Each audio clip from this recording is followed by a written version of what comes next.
Buenas noches, hermanos. Dios les bendice. Continuamos nuestra serie de matrimonios, este día con nuestro tema número 7. Esta serie, titulada El matrimonio, una perspectiva temporal y eterna, vamos el día de hoy a continuar en este tema que hemos titulado Perdón y Tolerancia. Es un tema que va a ser un poco extenso, ¿sí? Lo vamos a dividir y hoy, como tema número 7, veremos el inicio de el perdón y la tolerancia en el matrimonio.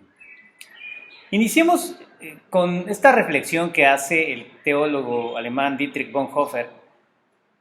Nos dice que Dios nos da a Cristo como la base de nuestro matrimonio y nos dirige a Romanos capítulo 15, versículo 7.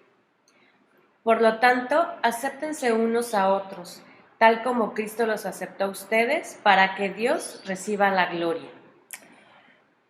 Nos dice este texto y este teólogo nos reafirma que no debemos insistir en nuestros propios derechos.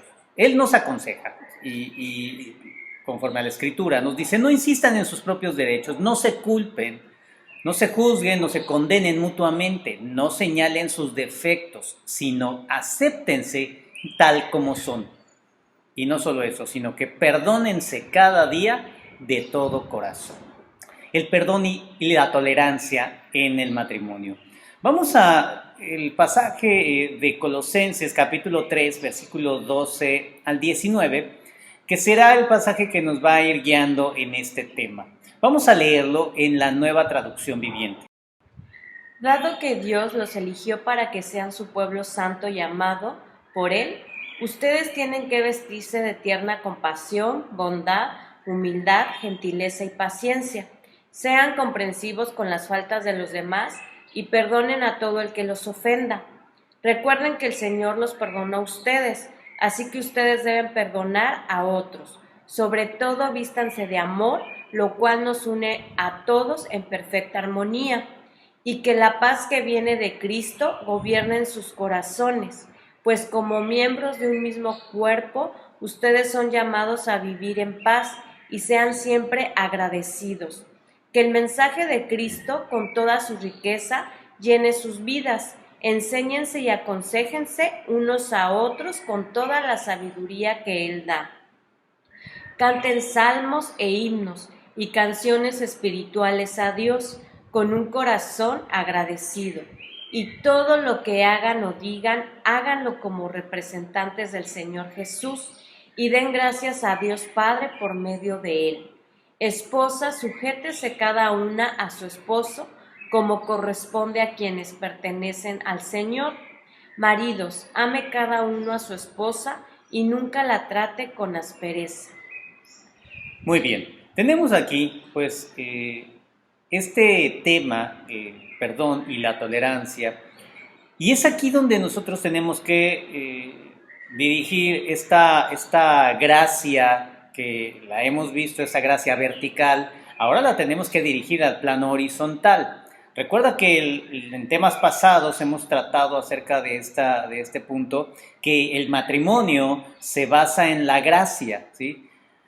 Y esto pues nos hace comprender que la experiencia vertical de la gracia de Cristo, que esta la recibimos mediante su muerte en la cruz, ahora, de esa misma manera nosotros nos toca llevarla a el plano horizontal. ¿Qué es esto?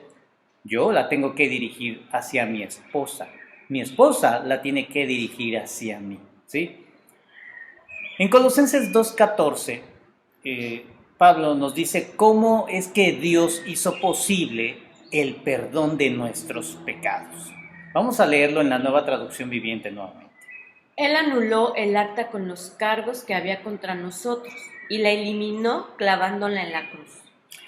El punto es que, no es el hecho de que esos clavos o el madero, la cruz, sean los que quiten el pecado, no, sino que es el cuerpo de Jesús habiendo sido traspasado, el cuerpo del Hijo de Dios habiendo sido traspasado, es el cuerpo del Hijo de Dios el que quita el pecado. Vamos a ver lo que nos dice el profeta Isaías en Isaías capítulo 53, versículos 5 y 6. Mas él herido fue por nuestras rebeliones, molido por nuestros pecados. El castigo de nuestra paz fue sobre él, y por su llaga fuimos nosotros curados. Todos nosotros nos descarriamos como ovejas. Cada cual se apartó por su camino, mas Jehová cargó en él el pecado de todos nosotros. Ha sido en virtud del sacrificio de Cristo en su cuerpo, todo lo que Él ha llevado en su cuerpo. Él ha llevado en su cuerpo nuestro pecado, ¿sí? Ahora, habiéndonos mostrado el fundamento del perdón de Dios en la cruz, ahora Pablo nos dice en Colosenses 3, versículo 13, soportándoos unos a otros y perdonándoos unos a otros, si alguno tuviere queja contra otro. De la manera que Cristo os perdonó, así también hacedlo vosotros. En otras palabras, lo que está diciendo es que debemos tomar ese perdón y la justificación que hemos recibido de manera vertical mediante la muerte de Cristo y tenemos que llevarlo a este plano horizontal, a nuestros semejantes, ¿sí? Tenemos que llevarlo a las personas que nos rodean. Pero nosotros, específicamente, tenemos que llevarlo a nuestra esposa, usted, hermana, tiene que llevarlo, dirigirlo hacia su esposo, ¿verdad? Eso ya es un asunto muy específico, ¿sí? Pero en este momento, pues pudiéramos pensar, ¿por qué hacer el énfasis en el perdón y la tolerancia? ¿Por qué hacer el énfasis específicamente en este principio, en estos principios? ¿Por qué no hacer el énfasis en el afecto, en el romance, en el deleite mutuo? ¿Por qué tenemos que enfatizar esta obra en el perdón y en el tolerarnos en las relaciones? ¿Por qué? Pues mire, esto es debido a que entre nosotros, entre nuestras relaciones, y mire, más en nuestra relación matrimonial, siempre habrá conflictos. Estos conflictos, por supuesto, provienen derivados del pecado, ¿sí? Es por esto que, bueno, necesitamos que perdonar ese pecado, necesitamos también en algún momento tolerar, ¿verdad? Mi esposa tiene que tolerar mi modo de ser, ¿cierto? Ella tiene que tolerar mi idiosincrasia, ¿verdad? Mi manera muy especial como yo soy, ¿verdad? Y mire, a veces, pues, se confunde, ¿cierto? A veces confundimos, no sabemos distinguir si es pecado o es así su comportamiento, ¿verdad? Es que es así su personalidad, ¿sí? Es por esto que es necesario, ¿sí? Enfatizar aquí este principio del perdón y la tolerancia. Los conflictos siempre estarán ahí, ¿sí?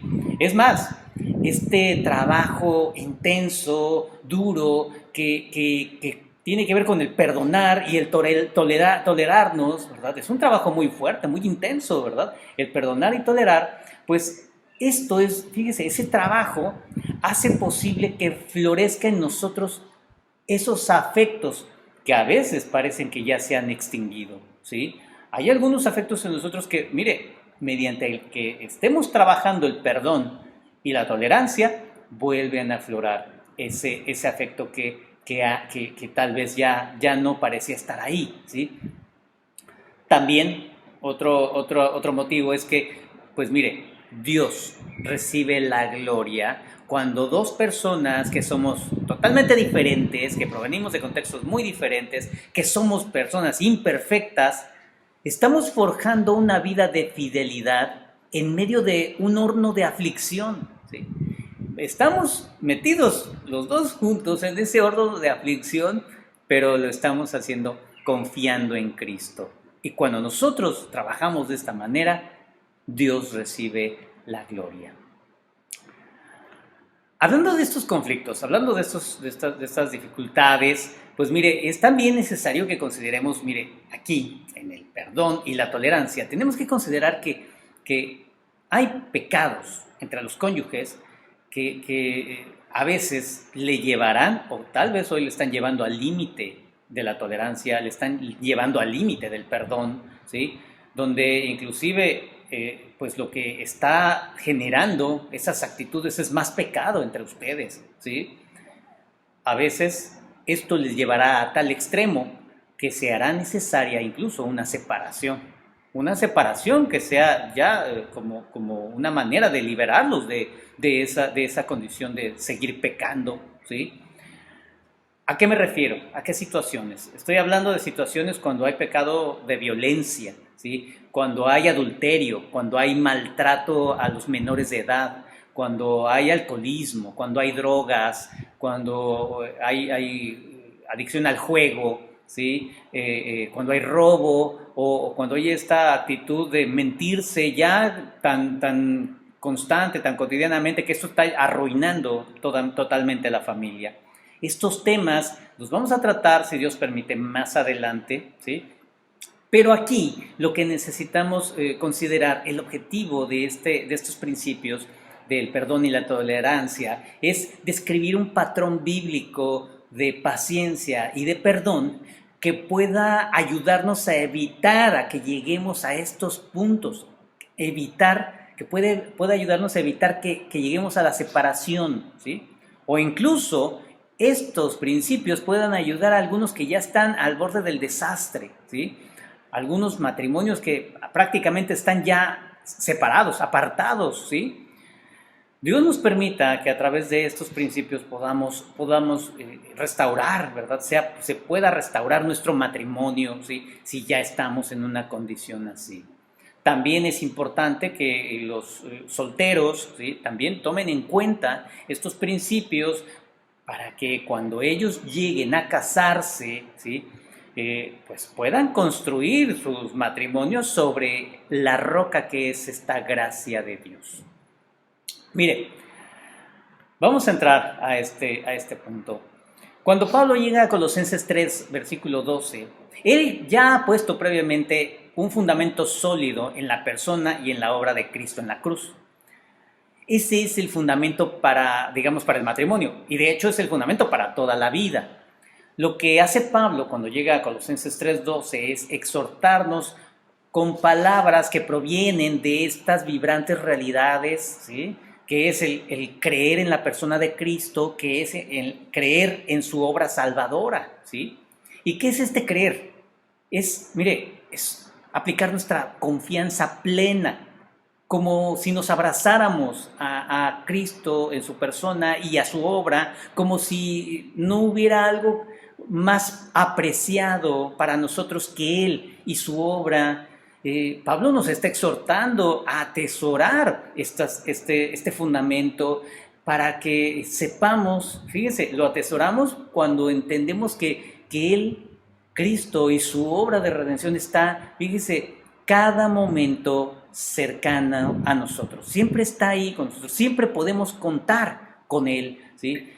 Podemos nosotros estar teniendo ese aliento de vida en Él, en Cristo, en su obra, y creer también, fíjese, creer en Él, en su persona y en su obra, implica que nosotros le permitamos moldear nuestra vida. Esto es el creer. Para esto, Pablo primeramente pues hace 3 descripciones de nosotros los creyentes. Pablo usa esto para ayudarnos a recibir su siguiente exhortación. Mire cómo lo dice, recordemos nuevamente, Colosenses 3:12. Dado que Dios los eligió para que sean su pueblo santo y amado por Él, ustedes tienen que vestirse de tierna compasión, bondad, humildad, gentileza y paciencia.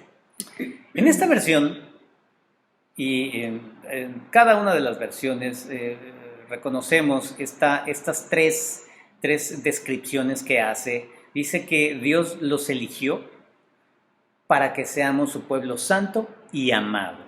Elegidos, santos y amados. A partir de aquí es donde Pablo nos va a decir qué clase de corazón y de actitud es que debemos tener y que esa actitud es como si nos la debiéramos de vestir, como si fuera una prenda de vestir, ¿verdad? Que nos vamos a colocar sobre nosotros, ¿verdad? Pero él inicia dejándonos claro que somos esos elegidos, santos y amados. Él nos dice elegidos. Fíjese, tenemos que comprender esta expresión. Elegidos, somos los elegidos de Dios. ¿Cuándo fuimos elegidos por Dios? Mire, hemos sido elegidos desde antes de la fundación del mundo, porque Dios nos eligió desde antes de que Él fundara el mundo, nos eligió en Cristo. Nosotros hoy podemos escuchar cuán apreciado era este concepto para Pablo, ¿sí? Cuando leemos Romanos 8, versículo 33, y vamos a leerlo en la Nueva Traducción Viviente también, por favor. ¿Quién se atreve a acusarnos a nosotros, a quienes Dios ha elegido para sí? Nadie, porque Dios mismo nos puso en la relación correcta con Él. Mire qué hermoso es escuchar esto, ¿sí? Escuchar estas palabras, ¿sí? Que somos tan apreciados por Dios. Dice que Él nos ha elegido, ¿sí? Y debemos sentirnos maravillados porque Dios mismo, el Creador mismo, nos ha elegido a nosotros mostrándonos un amor inquebrantable, ¿sí? Nos ha elegido y también dice que somos santos, ser santos. Esto quiere decir que somos apartados, ser apartados para Dios, apartados para Él. Él nos eligió para un propósito. El propósito es que seamos un pueblo especial para Él, un pueblo santo. El objetivo es salir del mundo, ¿sí? No seguir en la misma condición, tenemos que salir del mundo, ya no ser gente común y corriente, ¿sí? Ya no ser gente impura, ya no podemos ser gente común y corriente con esa impureza. Debemos ahora ser un pueblo dedicado a Dios. Esto lo vemos en Efesios capítulo 1, versículo 4. Incluso antes de haber hecho el mundo, Dios nos amó y nos eligió en Cristo para que seamos santos e intachables a sus ojos. Mire qué tan claro nos lo deja la Nueva Traducción Viviente, para que seamos santos e intachables a sus ojos. Está hablando de haber salido de esa condición en la que estábamos y ahora ser un pueblo diferente, un pueblo dedicado, un pueblo especial para Dios. También el apóstol Pedro habla acerca de esta nueva posición en la que nosotros hoy nos encontramos. Primera de Pedro capítulo 2, versículo 9, nos dice lo siguiente. Mas vosotros sois linaje escogido, real sacerdocio, nación santa, pueblo adquirido por Dios, para que anunciéis las virtudes de aquel que os llamó de las tinieblas a su luz admirable. Mire cómo el apóstol Pedro establece primero una posición para los creyentes y también establece un destino, ¿sí? Todo esto antes de que nosotros podamos considerar cuál va a ser o cuál debiera ser nuestra nueva conducta, ¿sí? Él establece nuestra posición y nuestro destino. Es por esta razón que ahora, bueno, pues Él nos dice que con qué clase de conducta debemos vestirnos, ¿verdad? Pues ahora esta conducta la podemos nosotros deducir de lo que dice Pablo, ¿verdad? En nuestro pasaje, ¿sí? ¿Qué es lo que estamos viendo aquí? Bueno, pues nosotros ahora tenemos una nueva posición, nosotros ya somos un pueblo diferente, pero en la práctica, aunque en la práctica no hemos llegado todavía ahí, ¿cierto? Pero Él nos está llamando a llegar a ser santos, plenamente santos, ¿sí? ¿Por qué lo dice así? Porque debemos ser santos así como Cristo lo es, ¿sí? Y en Cristo, dice la Biblia, que hoy en Cristo ya somos santos, ¿sí? Ahora, ¿qué nos corresponde a nosotros? Dice Pablo, pues ahora vístanse de acuerdo a lo que ya son. Ustedes ya son santos, ¿qué debemos hacer? Vestirnos, colocarnos ese vestido de santidad. Vístanse de santidad. Pablo también nos ha mencionado que somos amados, elegidos, santos y amados. Si usted ha creído en Cristo, Dios, el creador del universo, le ha elegido. Él le ha apartado para sí mismo y por haberle apartado, Dios le ama, ¿sí?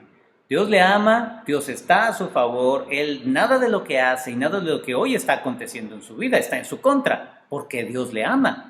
Vamos a Romanos 5, versículo 8. Pero Dios mostró el gran amor que nos tiene al enviar a Cristo a morir por nosotros cuando todavía éramos pecadores.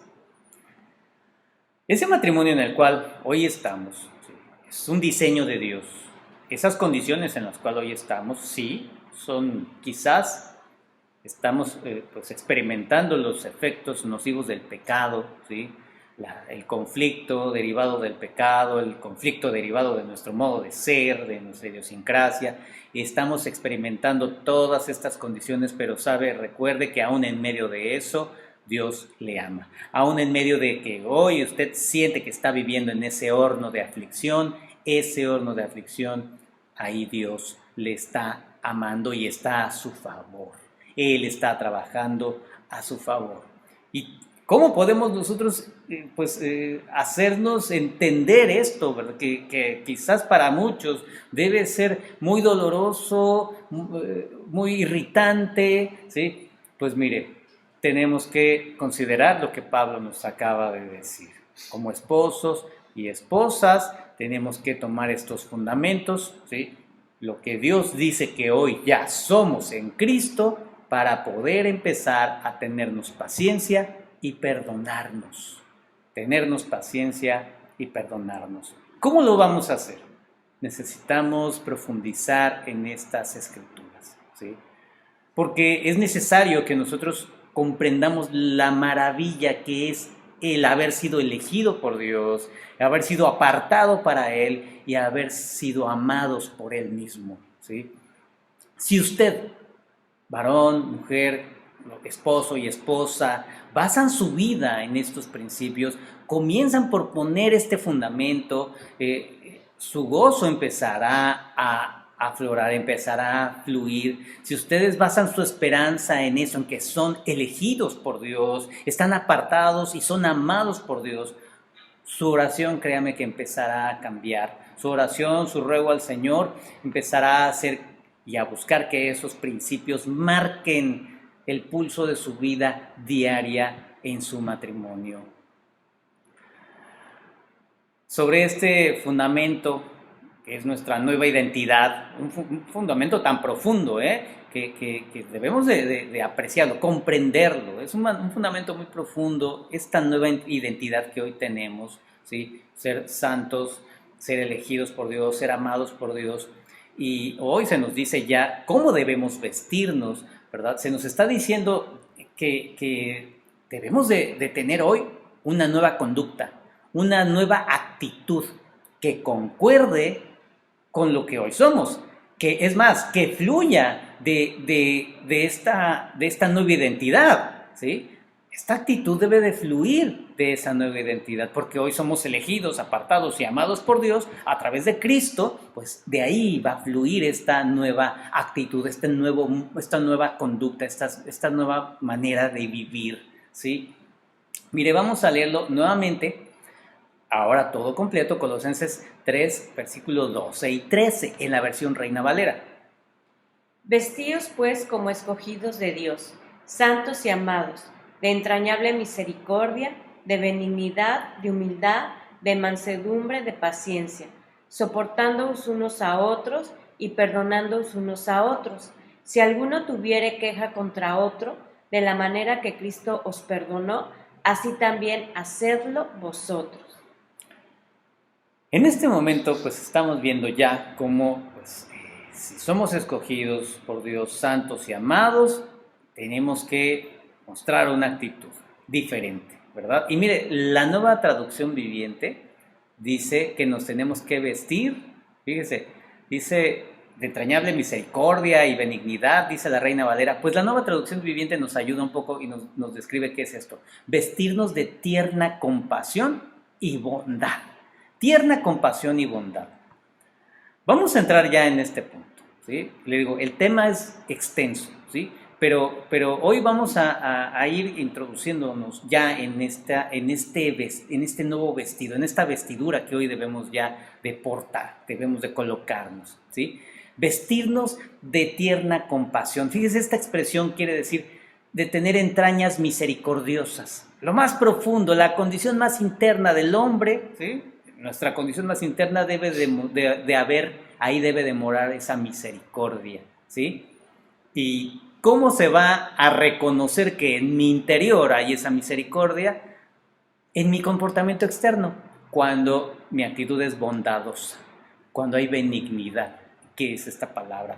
Bondad. La bondad es la exteriorización de esa misericordia que mora dentro de mí. Ser misericordioso, yo lo soy en lo profundo de mi ser, ¿verdad? Y Él, en esa misericordia que hay dentro de mí, ¿verdad? Permite que crezca ese fruto de bondad, ¿sí? Se empieza a exteriorizar, ¿sí? Y esto es lo que hoy debemos empezar a procurar. Hermanos, hermanas, esposos y esposas, tenemos que procurar que crezcan esas raíces. ¿Cómo lo hacemos? Por la fe en Cristo, por la fe en Cristo, mediante ese evangelio, tienen que profundizar en nosotros esas raíces, ¿sí? Para que en cada uno de nosotros, esposos y esposas, vayan produciéndose esa misericordia en nuestro interior, ¿sí? ¿Cómo lo vamos a exteriorizar? En el trato cotidiano, ¿verdad? En ese trato cotidiano, cómo nos tratamos, ¿verdad? Porque el trato que hemos tenido quizás hasta el día de hoy ha sido tal vez áspero, ¿no? Ha sido con desdén, ha sido con irritación, ¿verdad? Tal vez, ¿sí? Mostrando lo que hay dentro de nosotros. En lo más profundo de nuestro ser está esa ira acumulada, esa frustración, ¿verdad? Pero hoy, por la fe en Cristo, dice la palabra de Dios que el creyente está lleno de esa misericordia, ¿verdad? Es una batalla que estaremos nosotros librando en nuestro interior, que ganará esa carnalidad o el principio espiritual, ¿verdad? ¿Qué ganará el espíritu sobre la carne? Pues tenemos que pelear por la fe, pelear mediante el evangelio, ¿sí?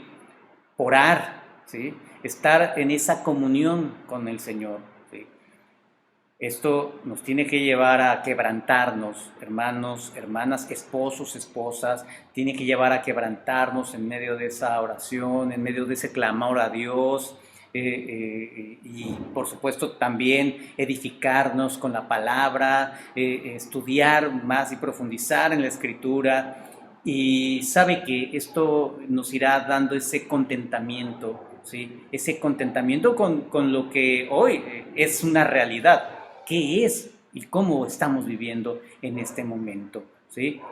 Aún lo que estemos experimentando, lo que estamos viviendo, ¿sí? No se pierda en este momento, no se pierda aquí el sentido. Lo que estamos viviendo es que somos elegidos, hemos sido elegidos por Dios, apartados, somos santos, somos apartados para Él y somos amados por Dios. Vamos a orar, vamos a detenernos aquí y si Dios permite continuamos la siguiente sesión. Padre, te damos gracias, Dios. Gracias, Señor, por tu palabra, Señor. Gracias por este tiempo que tú nos permites, Señor, de profundizar en tu escritura, Señor. Tú buscas, Señor, hacernos reflexionar en estas grandes verdades, Señor. Las hemos tenido olvidadas quizás, han estado dormidas en nuestro interior, Señor, porque son verdades ya muy conocidas, quizás no hemos tomado en cuenta lo importante y lo trascendentales que son para nosotros, Señor. Es el fundamento del creyente y también es el fundamento de nuestra vida matrimonial. Ayúdanos hoy, Señor, a poner toda nuestra atención, Señor, que tu amado Espíritu Santo nos guíe a poner esa atención y siga trabajando en medio de nosotros, que siga haciendo esa obra en nuestros matrimonios. Te lo rogamos, Padre, en el nombre de nuestro Señor Jesucristo. Amén. Hermanos, damos gracias a Dios por este tiempo, por esta oportunidad y si Dios permite, continuamos la siguiente ocasión. Buenas noches, hermanos. Dios les bendice.